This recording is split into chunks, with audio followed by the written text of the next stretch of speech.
नमस्कार। आप सभी का बहुत बहुत स्वागत है मेरे चैनल हमारे सितारे ज्योतिष में।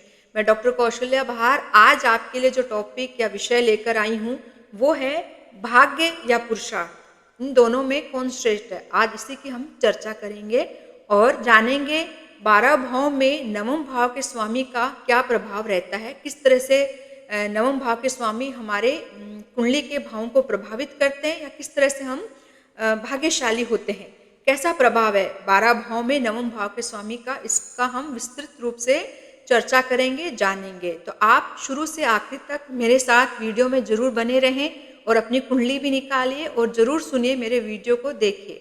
ठीक है, पहले हम जानते हैं जो हमारा पहला टॉपिक है कि भाग्य या पुरुषार्थ, इन में से कौन श्रेष्ठ है।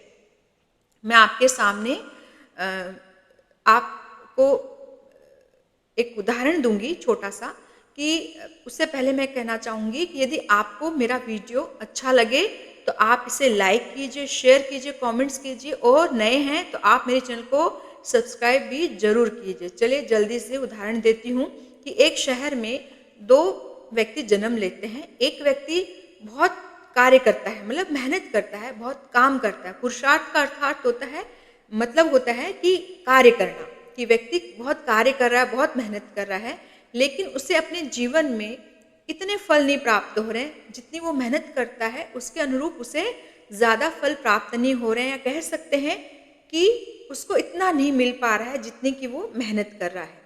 और दूसरा व्यक्ति जो है वो मेहनत इतनी नहीं कर रहा है जितना उसे फल प्राप्त हो रहा है, मतलब थोड़ी सी मेहनत में भी उसको जो लाभ मिल रहे हैं वो बहुत ज़्यादा है कंपेयर देन उसकी मेहनत या उसके पुरुषार्थ के तुलना करें तो ऐसा क्या है दोनों में कि एक व्यक्ति तो बहुत ज़्यादा मेहनत करके भी कम प्राप्त कर रहा है और एक व्यक्ति ज़्यादा मेहनत नहीं करके भी ज़्यादा प्राप्त कर रहा है।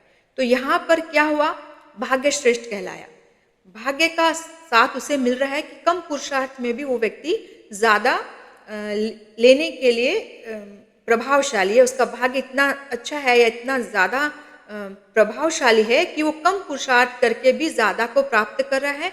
और दूसरा व्यक्ति जो है वो इतनी मेहनत करके भी इतना वो प्राप्त नहीं कर पा रहा है। तो यहाँ पर हम भाग्य को श्रेष्ठ कहते हैं कि भाई पुरुषार्थ से तो भाग्य ज़्यादा श्रेष्ठ हुआ।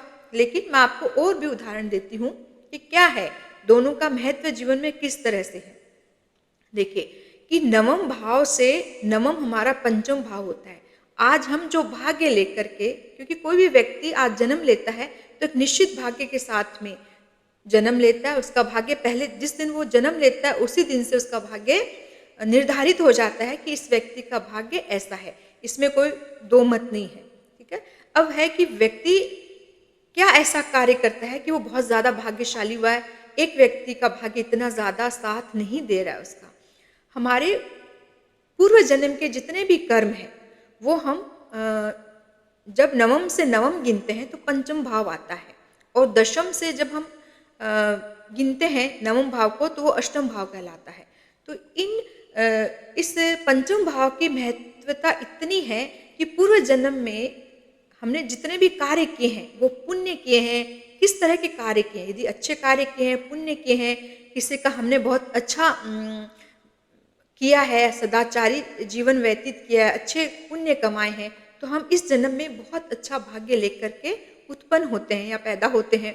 तो हम थोड़ी मेहनत करके भी बहुत ज़्यादा हासिल कर लेते हैं, बहुत ज़्यादा प्राप्त कर लेते हैं, बजाय कि हम बहुत मेहनत कर रहे हैं फिर भी हमें नहीं मिल रहा है। क्योंकि हमारे पूर्व जन्म के जितने भी कर्म हैं वो हमारे भाग्य के रूप में इस जन्म में हमें प्राप्त होते हैं। सिर्फ एक जन्म का ही लेखा जोखा नहीं होता है, कई और जन्म भी होते हैं जिनकी वजह से भी कुछ हमें इस जन्म में प्राप्त होता है। ये तो हुआ कि यहाँ पर पूर्व जन्म के कर्मों के आधार पर हमारा भाग्य बना। एक और उदाहरण मैं आपको देती हूँ कि आपके सम्मुख एक थाली है, उसमें भोजन रखा हुआ है। यदि हम भाग्य को ही आंकें, सिर्फ यदि हम भाग्य है हमारा तो भोजन हमारे मुख में प्रवेश करना चाहिए, लेकिन क्या है कि हमें तो ग्रास को तोड़ करके अपने मुख में रखना पड़ेगा तभी हम भोजन कर पाएंगे। ऐसे तो है नहीं कि थाली उठी और हमारे मुख के अंदर में चलेगी और हम भोजन कर ले, ऐसा नहीं है। यहाँ पर क्या है कि पुरुषार्थ आपको करना पड़ेगा। उस थाली में जो भोजन रखा हुआ है उसे ग्रहण करने के लिए आपको थोड़ी-सी मेहनत करनी पड़ेगी, थोड़ा-सा कष्ट करना पड़ेगा। तो बिल्कुल ऐसा ही होता है पुरुषार्थ भी, कि भाग्य को प्राप्त करने के लिए पुरुषार्थ तो अवश्य ही करना पड़ेगा। ये अलग बात है कि आपको कितना पुरुषार्थ करना है, कि आपका भाग्य इतने से पुरुषार्थ से प्रबल हो गया है, ये पहले भाग्य में ही लिखा हुआ रहता है। क्योंकि पुरुषार्थ भाव का स्वामी कुंडली का तीसरा भाव होता है, पराक्रम होता है। हम कितनी मेहनत कर रहे हैं, हम क्या कार्य कर रहे हैं, क्योंकि नवम से सीधा सप्तम भाव हमारा पराक्रम पुरुषार्थ भाव होता है। उससे हम पता लगा सकते हैं कि हम कितने भाग्यशाली हैं, हमने कितनी मेहनत की है, अपने भाग्य को प्रबल करने के लिए या जागृत करने के लिए हमने कितनी मेहनत की है। तो ये तो बात सत्य है कि भाग्य भी श्रेष्ठ है और पुरुषार्थ भी श्रेष्ठ है, क्योंकि दोनों एक दूसरे के पूरक हैं। लेकिन परसेंटेज वाइज हम यदि देखें तो भाग्य कहीं न कहीं श्रेष्ठ ही होगा पुरुषार्थ से भी कहीं न कहीं। परसेंटेज यदि हम निकालें तो किसी ने तो कम मेहनत की तो भी उसे ज़्यादा मिला, तो यहाँ पे तो भाग्य श्रेष्ठ ही हुआ। लेकिन पुरुषार्थ पूरक होता है भाग्य का। यदि आप पुरुषार्थ नहीं करेंगे तो भाग्य आपके साथ में नहीं होगा। हाँ, हो सकता है कि आप बहुत अच्छे परिवार में जन्म लिए, बहुत कुलीन है, आपके माता पिता के साथ में बहुत संपत्ति जुड़ी हुई है, आप उसमें जन्म तो ले लेते हैं। यदि आपने माता पिता का कोई व्यवसाय है, कुछ भी उनका अच्छा कार्य यदि आप उसे नहीं कर पा रहे हैं, उसे आगे से आगे नहीं बढ़ा पा रहे हैं, तो एक दिन धन संपत्ति तो खत्म होनी है। तो फिर आपने कुछ किया ही नहीं तो भाग्य कैसे आगे बढ़ेगा।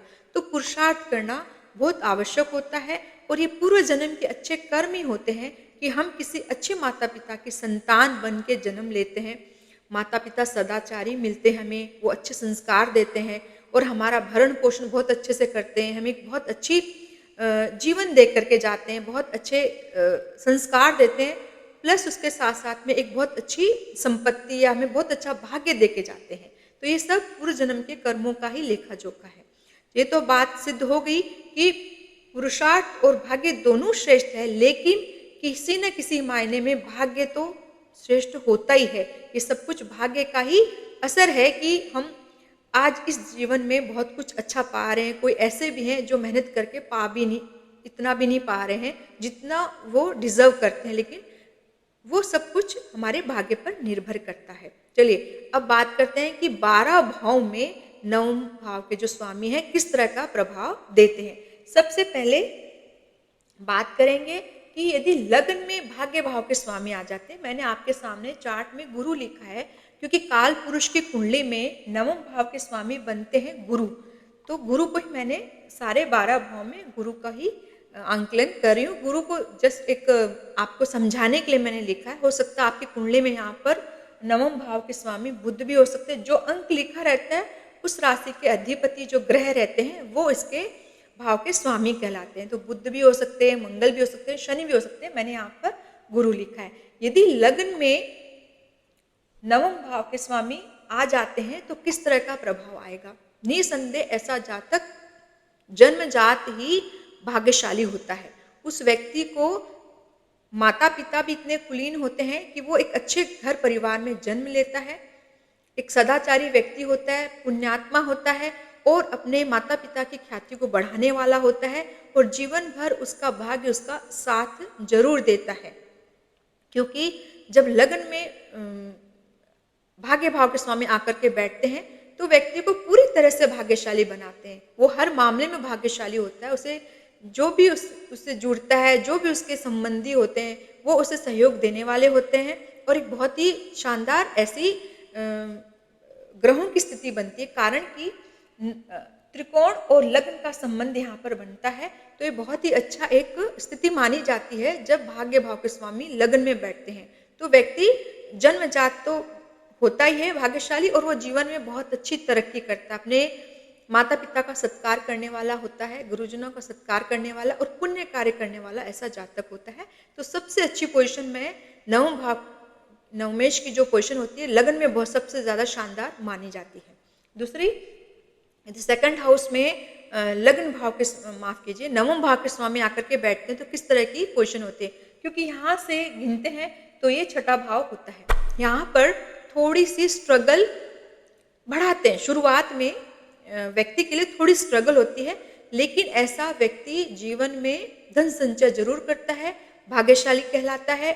और ऐसा व्यक्ति अपने कुटुंब के लिए बहुत भाग्यशाली होता है। जब उसका जन्म होता है तो उसके कुटुंब में कहीं न कहीं तरक्की करता है और ऐसा व्यक्ति भाग्यशाली ज़रूर होता है। वो अपनी वाणी के माध्यम से भी भाग्य की वृद्धि करता है, उसका कुटुंब भी उसके लिए सहयोगी होता है किसी न किसी तरीके से और ऐसा व्यक्ति ज़रूर भाग्यशाली कहलाता है। ये भी एक अच्छी पोज़ीशन होती है क्योंकि नवम भाव के स्वामी यदि धन के घर में आकर के बैठते हैं, तो धन के भाव से, वाणी के भाव से, कुटुंब के भाव से उसको जोड़ते हैं और वहाँ से उसकी आय होती है, वहाँ से उसका भाग्य का वर्धन होता है। अब है तीसरे भाव में यदि नवम भाव के स्वामी आते हैं तो किस तरह का प्रभाव डालेंगे? क्योंकि ये हमने बताया कि पुरुषार्थ का भाव है, पराक्रम का भाव है। यदि यहाँ पर नवम भाव के स्वामी आते हैं तो व्यक्ति पुरुषार्थ करने वाला होता है, पराक्रम करता है, कार्य करके अपने भाग्य को बढ़ाने वाला होता है। हो सकता है उसके भाई बहन जो होते हैं, सहोदर जो होते हैं, सिबलिंग्स जो होती है, वो उनके लिए एक अच्छे सहयोगी हो सकते हैं। उसका भाग्य वर्धन करने में वो उनके साथ मिलकर कार्य कर सकता है और अपने भाग्य में वो दिनों दिन प्रगति करने वाला व्यक्ति होता है। क्योंकि सप्तम दृष्टि हर ग्रह को प्राप्त होती है। कोई भी ग्रह यहाँ बैठेगा तीसरे भाव में तो भाग्य भाव को देखेगा। यदि उसकी दशाएं चल रही हैं तो बहुत ही अच्छा प्रभाव यहाँ देखने को मिलता है और निसंदेह ऐसा जातक भाग्यशाली जरूर होता है। चतुर्थ भाव में यदि भाग्य भाव का स्वामी आता है तो किस तरह का प्रभाव? चौथा भाव जो होता है, चतुर्थ भाव जो होता है, वो हमारी गृहस्थी का, माता का, सुख सुविधाओं का, चल अचल संपत्ति का, हमारे मन का कारक भी होता है। ये भाव मन का भी होता है। यदि यहाँ पर नवमेश आ जाते तो कैसा रहता है प्रभाव? यदि नवमेश यहाँ पर आते हैं तो ऐसे जातक को माता पिता के द्वारा बनाई हुई एक संपत्ति उसे जरूर मिलती है पैतृक रूप में, या कहें तो उनके माता पिता उनको सारी सुख सुविधाएं देती हैं और ये बहुत अच्छी पोजीशन मानी जाएगी क्योंकि ये भी केंद्र स्थान है।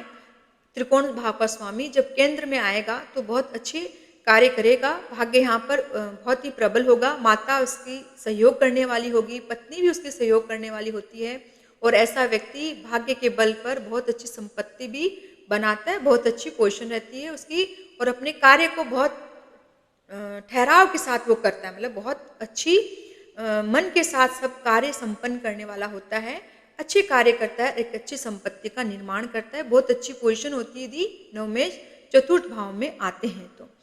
पंचम भाव में यदि नवमेश आते तो कैसा प्रभाव रहता है? पंचम भाव में जब नवमेश आते हैं तो ऐसा जातक जरूर पूर्व जन्म में बहुत अच्छे कर्म करता है तो भाग्यशाली व्यक्ति कहलाता है।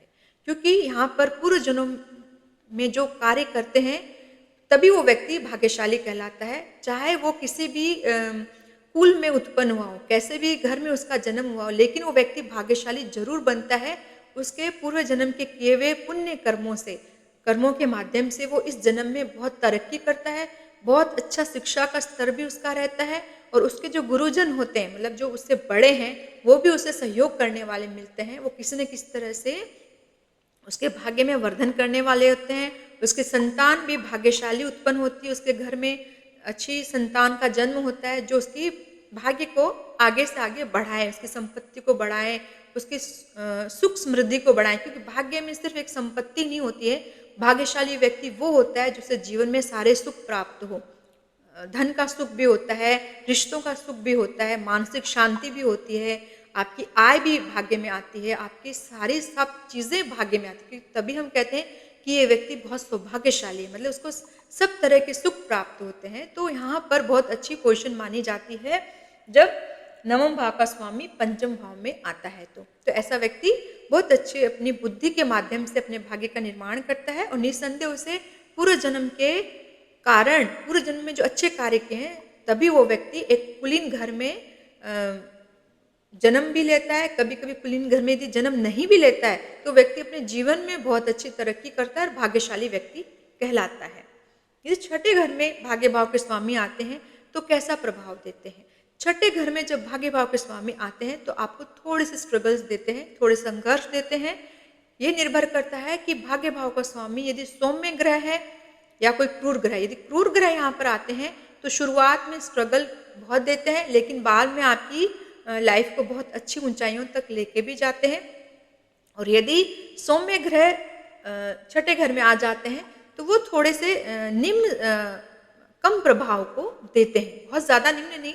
लेकिन क्योंकि देखिए सौम्य ग्रह जब भी छठे घर में आएंगे तो वो बहुत ज़्यादा प्रभावशाली नहीं बन पाते हैं, क्योंकि छठे घर जो होते हैं मांत्रिक भाव जो होते हैं, छठा, आठवां, 12वां घर, यदि यहाँ पर कुछ क्रूर ग्रह ही बैठे तो ज़्यादा अच्छे फल देते हैं। यहाँ पर सौम्य ग्रह इतने ज़्यादा अच्छे फल नहीं देते, तो यहाँ पर यदि सौम्य ग्रह आ जाते हैं तो थोड़ी बहुत ज़्यादा प्रभावशाली नहीं मानेंगे, मैं उससे नहीं मानती हूँ।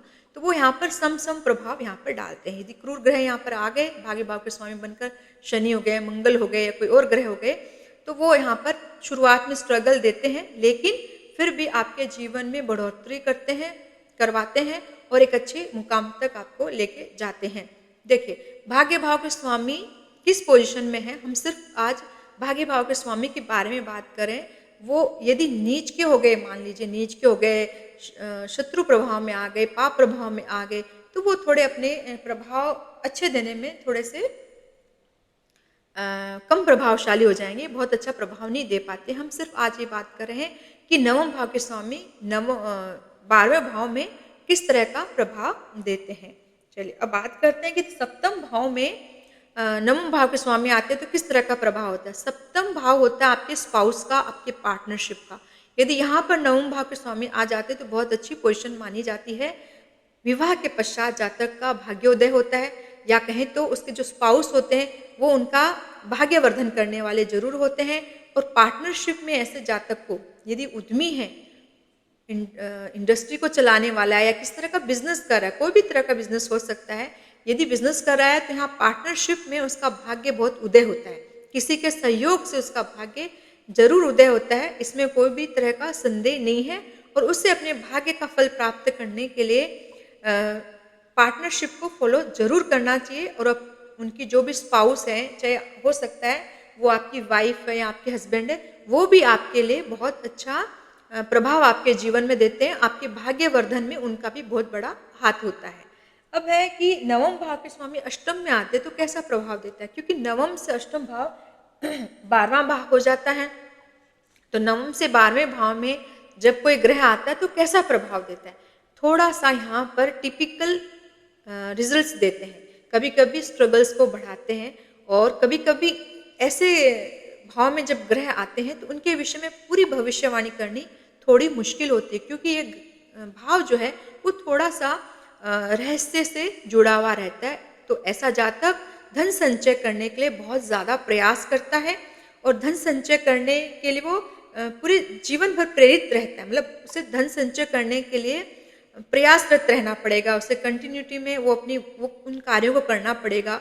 थोड़ा यहाँ पर चिंतित दिखता है ऐसा जातक जब नवम भाव का स्वामी अष्टम भाव में आ जाते हैं। थोड़े स्ट्रगल्स को तो जरूर बढ़ाते हैं, लेकिन ऐसा व्यक्ति धन संचय भी जरूर अपने जीवन में करता है, क्योंकि यहाँ पर बैठेगा तो धन भाव पर यहाँ पर इसकी सप्तम दृष्टि रहेगी। तो ऐसा व्यक्ति कुटुंब के माध्यम से भी, अपनी वाणी के माध्यम से भी धन संचय जरूर करता है, लेकिन थोड़ी सी स्ट्रगल्स रहती है। यहाँ पर पूरा पॉलिश होकर के नवम भाव नहीं आता है, थोड़े स्ट्रगल जरूर अष्टम भाव में नवम भाव के स्वामी के होते हैं। बहुत ज्यादा परसी हुई थाली जिसको बोलते हैं ना, भोजन परसा हुआ है, वो उसे नहीं मिलता, थोड़ा उसे मेहनत जरूर करना पड़ता है। नवम भाव के स्वामी यदि नवम भाव में आ जाते हैं तो ये बहुत ही शानदार पोजीशन मानी जाती है। ऐसा व्यक्ति जन्म से ही भाग्यशाली होता है। उनके पिता जो होते हैं वो भी कहीं ना कहीं बहुत अच्छे पुण्य कार्य किए हुए रहते हैं, वो भी भाग्यशाली होते हैं और पिता के कार्य को आगे बढ़ाने वाला व्यक्ति होता है। यदि नवम भाव का स्वामी नवम भाव में ही बैठता है तो अपने पिता के कार्य को आगे बढ़ाने वाला होता है। जो पिता ने ख्याति अर्जित की है वो जातक उस ख्याति को, पिता से भी ज्यादा ख्याति को अर्जित करता है, पुण्य कार्य करने वाला होता है, सदाचारी होता है और गुरुजनों का पालन करने वाला, आदर सत्कार करता है ऐसा व्यक्ति। तो ये बहुत अच्छी पोजीशन मानी जाती है। पिता के माध्यम से भी, या कहें तो माता पिता के माध्यम से भी वो व्यक्ति जीवन में तरक्की करता है और भाग्य उसका साथ बहुत बढ़ चढ़ कर देता है। नवमेश यदि दशम भाव में आते हैं तो ऐसा किस तरह का प्रभाव रहता है। ये पोजीशन जो रहती है जब नवमेश 10वें घर में आते हैं तो व्यक्ति निसंदेह बहुत मेहनती होता है, क्योंकि वो अपना भाग्य का फल प्राप्त करने के लिए बहुत मेहनत करता है, कार्य करता है, पुरुषार्थ करता है और अपने कर्म से अपने भाग्य को जोड़ता है। तो बहुत अच्छी पोजीशन है, बहुत मेहनत वाली भी है और मेहनत करके वो व्यक्ति अपने भाग्य को अर्जन करता है। हो सकता है माता-पिता के कार्य को ही आगे बढ़ाएँ, पिता भी उसके सहयोग कर सकते हैं उसके जीवन में, उसके भाग्य को बढ़ाने में, तो ये बहुत अच्छी पोजीशन होती है। 11वें घर में यदि नवमेष आते हैं तो किस तरह का प्रभाव होता है? 11वें घर में यदि नवमेष आते हैं तो ऐसा जातक निरंतर अपनी आय को प्राप्त करता है। ये बहुत अच्छी पोजीशन होती है पराक्रम के माध्यम से, क्योंकि नवम से तीसरा भाव हो जाता है, तो ऐसा व्यक्ति पुरुषार्थ करता है, मेहनत करता है और अपनी आय को बढ़ाता है और उसे आजीवन भर कहीं न कहीं अच्छी आय प्राप्त होती है। भाग्य यहाँ पर इसका साथ देता है। हो सकता है उनके बड़े ब्रदर जो होते हैं, बड़े भाई जो होते हैं, वो भी उसको सहयोग करते हैं भाग्य बढ़ाने में। ठीक है, यदि 11वें घर में भाग्य भाव के स्वामी आते हैं तो बहुत अच्छी पोजीशन होती है। यदि उनकी दशाएं आ जाती हैं, नवमेष की दशा आ गई और नवमेष 11वें घर में है, तो आपको उस समय अचानक से एक जंप मिलता है और एक बहुत अच्छी आय के आप धनी होते हैं। बात है 12वें घर में यदि नवम भाव के स्वामी आते हैं तो कैसा प्रभाव रहता है? 12वें घर में जब नवम भाव के स्वामी आते हैं तो ये भाव व्यय का भाव होता है, विदेश का भाव होता है। यदि कुंडली के कुछ और ग्रह भी यहाँ जिम्मेदार हो जाते हैं, यदि आप इस भाव से जुड़ते हैं, विदेश से जुड़ते हैं, तो आपका भाग्य वर्धन विदेश में जाकर के होता है। बाहरी व्यवसाय से आप विदेश के भाव से, मान लीजिए विदेशों से आप इनकम कर सकते हैं। इम्पोर्ट एक्सपोर्ट के माध्यम से आप अपना भाग्य को प्रबल करते हैं। बाहरी संसाधनों से आपको आय प्राप्त होती है। कहीं न कहीं कोई दूसरा व्यक्ति भी आपके जीवन में सहयोग करके आपकी आय को बढ़ा सकता है। लेकिन कभी यहाँ पर बहुत अच्छे से स्टडी करने की ज़रूरत होती है कि यदि भाग्य भाव का स्वामी 12वें घर में आता है, क्या वो उच्च का है, क्या स्वराशि का है, क्या मित्र राशि का है? यदि यहाँ पर ये इन राशियों में है तो फिर भी अच्छा है, कहीं न कहीं आपको अच्छा ही रिजल्ट देते हैं। यदि नीच के हो जाते हैं या कहीं शत्रु क्षेत्र हो जाए, पाप प्रभाव, यहाँ पर वो स्ट्रगल को बढ़ा देते हैं, यहाँ पर व्यय करने लगते हैं। तो कहीं न कहीं आपको बड़ों का साथ नहीं मिलता है, आपके जो बड़े बुजुर्ग हैं, आपके जो माता-पिता हैं, वो आपको सहयोग नहीं करते हैं। कभी-कभी आपको तकलीफ़ों का सामना भी करना पड़ता है, क्योंकि पूरे 12 भाव में छठा, 8वां और 12वें घर में जब नवमेष आते हैं तो पूरी कुंडली का आंकलन अच्छे से करने की आवश्यकता है। षड बल में ऐसा ग्रह कैसा प्रभाव दे रहा है, ये जानना बहुत ज़रूरी हो जाता है।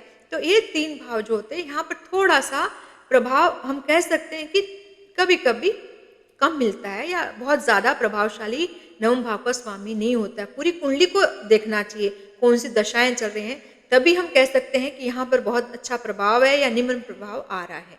तो आशा करती हूँ कि आज आपको मेरा एक छोटा-सा वीडियो पसंद आया होगा कि भाग्य प्रबल है, भाग्य श्रेष्ठ है या पुरुषार्थ श्रेष्ठ है, यहाँ पर कौन श्रेष्ठ है, किसके माध्यम से हम ज़्यादा भाग्यशाली हो सकते हैं। तो आशा करती हूँ कि आपको मेरा ये छोटा-सा वीडियो पसंद आया होगा।